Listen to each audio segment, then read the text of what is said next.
Welcome to Crossroads. The Chinese Communist Party is rolling out new programs that essentially enlist just about the entire country as either soldiers or spies for the Chinese Communist Party. Now look, the main spy agency of the CCP released a new propaganda video and a new program with it. And this one essentially tries to enlist all Chinese citizens under the role of spies, from your coworkers to your kids to the old lady who lives down the street. And alongside this, interestingly, the Chinese Communist Party has also been rolling out other programs, including one, for example, that builds militias under Chinese companies, and another for military training even for school children. Now let's start first with the CCP's new spy initiative. April 15th in China, that was the CCP's National Security Education Day. And the regime's Ministry of State Security, kind of like the combination of FBI and CIA for the CCP, they released a propaganda video warning that foreign spies, they could be anywhere. And so what is the solution? Well, they're suggesting under the Chinese Communist Party that every single person in the country needs to help the MSS, the Ministry of State Security, find all these alleged spies. Watch. 但人海之中有你我 守护国家安全。报数1、2、3、4、5、6、7、8、9、10、11、12、13、14、15、16、17、18。14亿的你我，14亿道防线。 So, in other words, this is a new CCP spy program that essentially tries to recruit every single person in China. And look, of course, in the United States and other countries, we have things like Community Watch. We have programs to be on the lookout for terrorists with slogans like, if you see something, say something. You've all heard it, right? But under the Chinese Communist Party, and just about any communist regime for that matter, this actually has a lot broader implications. This means a lot more. And why is that? Well, because under the CCP and the Soviets and any other communist system, the definition of what would be a crime against the regime is extremely broad. In fact, it even goes beyond just reporting your neighbors. Under the Chinese Communist Party, if you believe in Christianity and you don't follow the CCP's version, you could be deemed like a foreign agent. You could be deemed someone against the state. You could be a danger to the regime itself. If you support democracy, you could be a criminal. In fact, they could deem you someone looking to overthrow the party, a terrorist, right? The CCP has broad interpretations of these concepts, and so their definition of spy or terrorist or national security threat is not like how we understand it outside of China. These terms, in other words, essentially enlist the people in China, unfortunately, as agents of the CCP. At least that's what they're trying to do. But there's actually a lot more to it. This also represents a fear within the CCP, not that the Chinese people are on its side, but that there may be risks and dangers of social disharmony, that people may be plotting against the CCP, that there's a new wave of paranoia rising in the ranks of the Communist Party, and they view the Chinese people as potential threats. And because of this, they're trying to enlist people to be on the lookout, not only just the MSS and the military, the secret police, but even the old lady down the street and your children and the school kids and your neighbors, all of that. They want people to be watching each other. Now, look, according to Antonio Graceffo, the new CCP spy program is tied to the regime's National Intelligence Law. And here's what he had to say on this in an analysis in the Epoch Times. He said, the National Intelligence Law requires citizens and companies to assist the Chinese Communist Party, CCP, in intelligence gathering. He notes this notion is echoed in the video's description, the one we just showed you, highlighting that despite spies blending in among the Chinese population, that, quote, as long as there are 1.4 billion of you and me, we can build 1.4 billion lines of defense. In other words, again, every single person in China. And then, quote, maintaining national security is for everyone, and everyone is needed. Meaning, again, the CCP is trying to enlist every last person in China into this program. Now, Graceffo notes that this places the obligation for national security on every Chinese citizen's shoulders, urging them to report any suspicious activity by both foreigners and nationals, everyone. He notes the CCP's primary civilian spy agency, again the MSS, and it's tasked with foreign intelligence, counterintelligence, human intelligence, and also, importantly, domestic security. And you're going to be hearing a lot more about that in China, by the way. He notes the ministry operates as a Chinese government ministry, supervised by both the State Council, technically the government of China, although the CCP still controls it. He notes that's the top administrative authority of the regime, and also the Politburo Standing Committee, which essentially establishes the leadership of the Chinese Communist Party.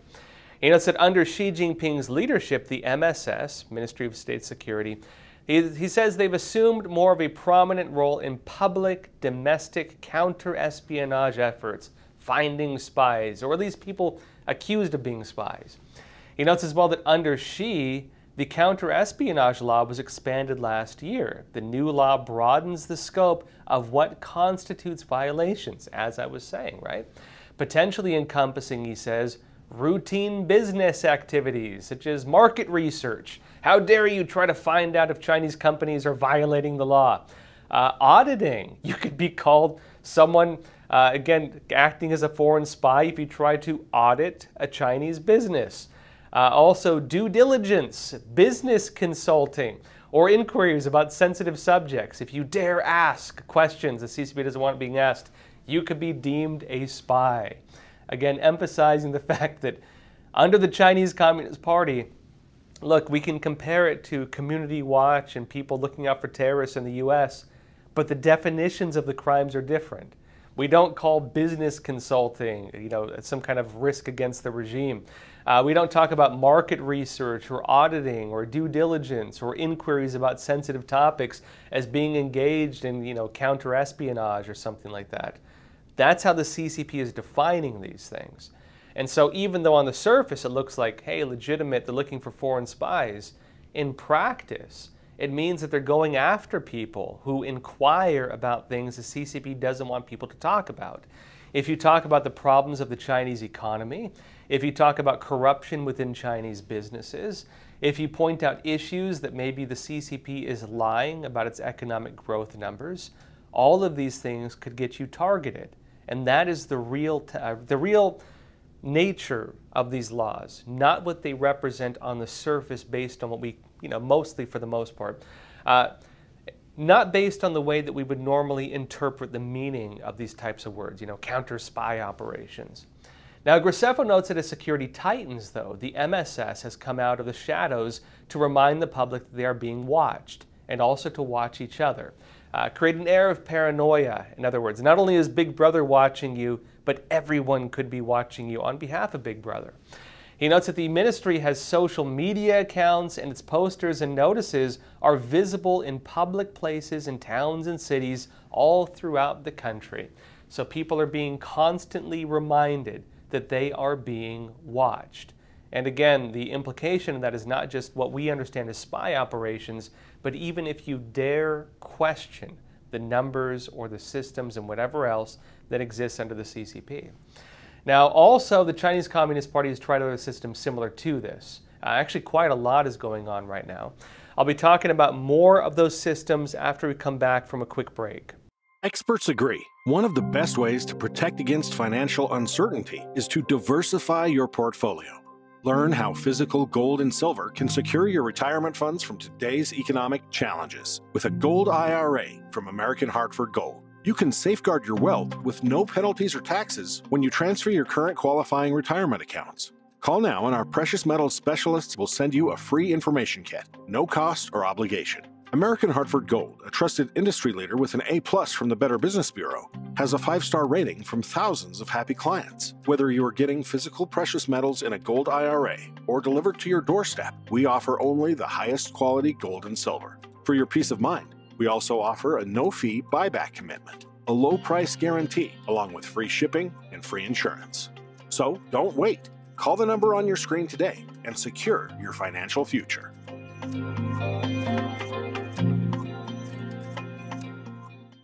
Welcome back. The Chinese Communist Party has rolled out a new program that at least attempts to enlist every single citizen in China as a spy for the regime. However, this tactic is also not new. The Chinese Communist Party has actually tried other systems like this in the past. Look, already they have things like the 50-cent army. These are paid online propagandists and internet trolls who scour the internet and leave comments on forums and social networks, defending the CCP or spreading CCP propaganda talking points. They have the social credit system, which we've talked about before. The social credit system gives you a rating. Are you a good citizen or are you a bad citizen? And it built into it also, though, is a form of social pressure, since, of course, your friends or family members can lower your score. And so if you're an individual trying to get into a nice college in China, if you don't want to get on the bad side of the CCP, but your best friend maybe has converted to Christianity and the CCP doesn't think that they're doing it right because they're not following the CCP's altered version of it that puts the Communist Party above God, then they might reduce your score. And so people are incentivized to then go and pressure their neighbors and their friends and their family members to adhere to the guidelines of the Chinese Communist Party. Because again, if they do something the CCP does not like, again, supporting democracy, democracy is labeled a cult in China under the Chinese Communist Party. Anything not directly under the CCP, right? And since other people can lower your score, again, every person is incentivized to enact the policies of the CCP and enforce them. That is the type of environment the CCP has tried to create. And again, this new Ministry of State Security law trying to, at least attempting to, right, enlist the Chinese people as spies for the regime. It plays on a very similar concept. Everybody needs to be on the lookout for anybody who goes against the Chinese Communist Party or even dares to question it or any part of the CCP. Again, I would emphasize this is not a show of strength. This is actually a show of fear. The Chinese Communist Party's programs of propagandizing and enlisting every single Chinese citizen, at least trying to, for regime security, they don't end there either. There's actually another very strange program that just launched just recently, in fact. At least on the surface it might seem strange, but let me explain. CNN says that Chinese companies are doing something rarely seen since the 1970s. Setting up their own volunteer armies, military units under Chinese businesses. They note that at least 16 major Chinese firms, including a privately owned dairy giant, why is a milk company trying to create its own military, have established fighting forces over the past year, according to a CNN analysis of state media reports. And it notes, these units, known as the People's Armed Forces Departments, are composed of civilians who retain their regular jobs. They act as a reserve and auxiliary force for China's military, the PLA, the world's largest military, they say, and are available for missions ranging from responding to natural disasters and helping maintain social order, and keep in mind that's going to be a key point here, to providing support during wartime, another important thing. Now they talk to someone, they say this, quote, "The return of corporate militias reflects Xi Jinping's rising focus on the need to better integrate economic development with national security as the country faces a more difficult future of slowing growth and rising geopolitical competition." It's according to Neil Thomas, a fellow for the Chinese politics at the Asia Society Policy Institute Center for China Analysis. And he adds that corporate militias under military leadership could help the Communist Party more effectively quell incidents of social unrest, such as consumer protests and employee strikes, he said. In other words, the CCP seems to be afraid of its own people. Now look, the Chinese Communist Party tends to blend the legitimate along with programs that are more totalitarian, things we would not deem as legitimate, right? For example, its counterterrorism laws would encompass, actual terrorism, something I believe most of us would oppose. But the counterterrorism law also extends to things that are not terrorism, like people speaking badly about the Communist Party. Or sometimes there was even a case recently of a Muslim Uyghur in China who was arrested for listening to anti-CCP opinions. If you oppose the CCP, you can be guilty under that law. Now look, we can see something similar at work here. The military units in Chinese companies, they work on things like responding to natural disasters. What's wrong with that, right? A lot of companies, for example, will have certain elements of their staff who might get benefits, even in the US. If you take like a first aid course or a firefighting course or something to respond to a disaster, right? You play a role within the company where you can help others if something were to take place. There's nothing technically illegitimate about that. But there's also other things, because when we get into the other sides of it, this is where it gets complicated. They have the vague role of these military units in China of helping maintain, quote, social order, or even providing support during wartime. So in other words, they can be mobilized just like soldiers in an actual war, and they can also be used to target regular Chinese citizens. Remember, again, social order, I would say, is the real issue here. And see, the CNN article actually notes some of this as well. Let me show you what they say, then I'll explain a bit more. They say that protests appear to be spreading as frustration grows.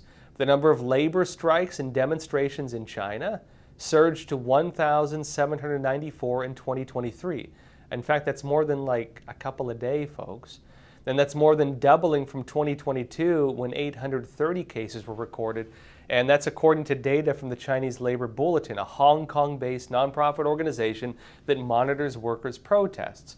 I would add to it that, again, that's even just what's known. And remember, Hong Kong is now under the CCP, and so it's hard for them to clearly state as well. In other words, it could be higher for all we know. We don't really, that is only what can be measured. Now, note that just over a year ago, protesters clashed with the police of the world's biggest iPhone factory in Zhengzhou as anger boiled over against Foxconn, the company that used to manufacture iPhones, for reneging on promises to increase pay and benefits to attract workers back after the pandemic. And note that outside the corporate sector, militia units are often organized by local governments and universities according to rules on militia work. These units still exist in most of the places today, only on a much smaller scale than in previous decades. Now, for people who understand the history of the Chinese Communist Party, this wouldn't be surprising. In China, under the CCP, in fact, until they had the reforms and opening up under Deng Xiaoping, it used to be that basically all the businesses in China were under the PLA. They were under the Chinese military. The Chinese military controlled most of the economic sector. You still actually have a lot of that overlap, but they have the illusion of a free market now. Having these military units within each of these things essentially works as people being guards for the Chinese Communist Party, people who are watchdogs for the Chinese Communist Party, people who can enforce and intimidate other workers through the narratives and the policies of the CCP. These are essentially CCP units, although they call them militias. But they're not militias like we have in the United States, sworn to the Constitution or whatever else. These are militias enacting the CCP's guidelines. That's the difference. Now, the programs in China, notably to mobilize the population in favor of the CCP, they don't end with the spies. They don't end with the militias in different businesses. The CCP has actually rolled out, or is trying to at least, another program for military training for school children. Nikkei Asia says that China wants to promote awareness of national defense in children as young as elementary school under proposed legislation that would require military training at high schools and universities. It notes the aim is to teach all members of society the, quote, theory, knowledge, and skills associated with national defense. In other words, you're training little soldiers, according to draft revisions of the National Defense Education Law. It notes the move to amend the law for the first time since 2018 comes with rising tensions with the U.S. over Taiwan and the South China Sea. It notes that some universities have already allowed students to train with live ammunition and tanks. And the draft calls for instilling some degree of national defense awareness among elementary school children. You're training little kids too. Middle schoolers are to learn the basic knowledge and skills, while high school and university students would undergo mandatory military training. You could actually call this just mandatory service, but they're calling it training as if it was a class. They're not saying that they're essentially creating mandatory military service for every person in China, including in middle school, and continuing that all through high school and all through college. Again, this is a play on words here. If this were to happen in most free countries, you would say that the government was actually creating a mandatory military service program that even enlists children into the military. The difference here is that they're framing this as like an education program, although the training and everything else seems to be the same as just normal military training. Now, Nikkei Asia notes that this education and training could be guided by the government, the CCP, and the People's Liberation Army, the armed wing of the Chinese Communist Party, which is, again, their military. Different notably from the U.S. military, in the United States, our military is sworn to uphold the Constitution. In China, the PLA is sworn to protect the Communist Party. They're a party military, not like a national military, technically, but that's the nature of the PLA and the CCP's army in general. Now, this notes that local governments would need to include defense education costs in their budgets. State agencies, universities, and other organizations would be held accountable for violations of the law. And they note as well, China's government, the CCP, has also sought to attract talent from medical schools across the country. They say that President Xi Jinping, again the leader of the CCP, urged students and staff during a visit to the Army Medical University in Chongqing in March to serve the battlefield and work to build a world-class Army medical school. It notes that another aim of expanding national defense education is recruiting tech talent, technology, right? It notes that expertise in fields such as artificial intelligence, robotics, and space are in great demand as China rushes to modernize its military. It notes as well that Xi Jinping designated such emerging areas in March and called for strengthening the capacity, the military's capacity in them. They're trying to advance their armaments and so on again. Now, with all these programs, the spy program, the corporate military program, what is essentially mandatory military training for Chinese kids going back to middle school, high school, and even through college, there's something important with the context here. The Chinese Communist Party, it looks like right now, it looks like it's preparing for threats outside of China, but also inside of China. And part of this is in context of the CCP stoking the flames of global war, and especially with this push, for example, to take Taiwan by force. The CCP is becoming more aggressive, but also the CCP seems to believe that its own citizens could become threats to its power. It seems that there's a fear being developed within the halls of the Communist Party. They're afraid that their own citizens may rebel against them. They're not just afraid of outside enemies, they're afraid of enemies on the inside. And there's something else as well on that. The regime seems to be reviving messages similar to that you found under the Cultural Revolution. Again, because I mentioned, a lot of these programs, they're not technically new. A lot of these programs have history under the Chinese Communist Party, but a lot of them are old, are things that they weren't doing, are things they claim they'd move forward from. Because these are things from the time of Mao Zedong, when the Chinese Communist Party was practicing more of a full interpretation of, Maoist communism. And it looks like they're rolling back to those times. I'll be talking more about what the messaging is and what it means, and also the policies they're trying to bring back in the rest of this episode. For that, though, we're going to be doing it only on EpochTV.com. So you can find the link to the rest of this episode in the description below. And with all these programs, again, that the CCP has, let's not forget that it goes back to its biggest goal, surpassing the United States as the global superpower. This is actually one of the most important issues for America because, again, this is a threat to our future. This is a threat to what we represent. This is a threat to the freedoms that we enjoy and the freedoms we'd like to see most of the world have.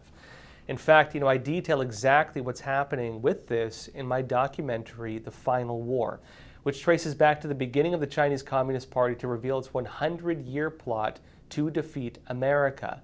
And you can note that they're playing out a lot of these policies right now as we speak. You can watch the Final War documentary on EpochTV.com, and the link to it is in the description below. Let me show you the trailer before we continue the rest of this episode only on Epoch TV. The greatest threat facing the United States is the CCP. The Epoch Times investigation team had studied the CCP for years, but what we uncovered was yielding evidence beyond our imagination. With Chairman Mao, with the Prime Minister, our talks have been characterized by frankness. The Clinton administration said, oh, don't worry about it. This will be a poison pill for China. China's strategic goal is to make sure that the U.S. has 4 enemies, and one of them must be a terrorist group. We are giving of our life's blood so that the Chinese Communist Party can survive and thrive.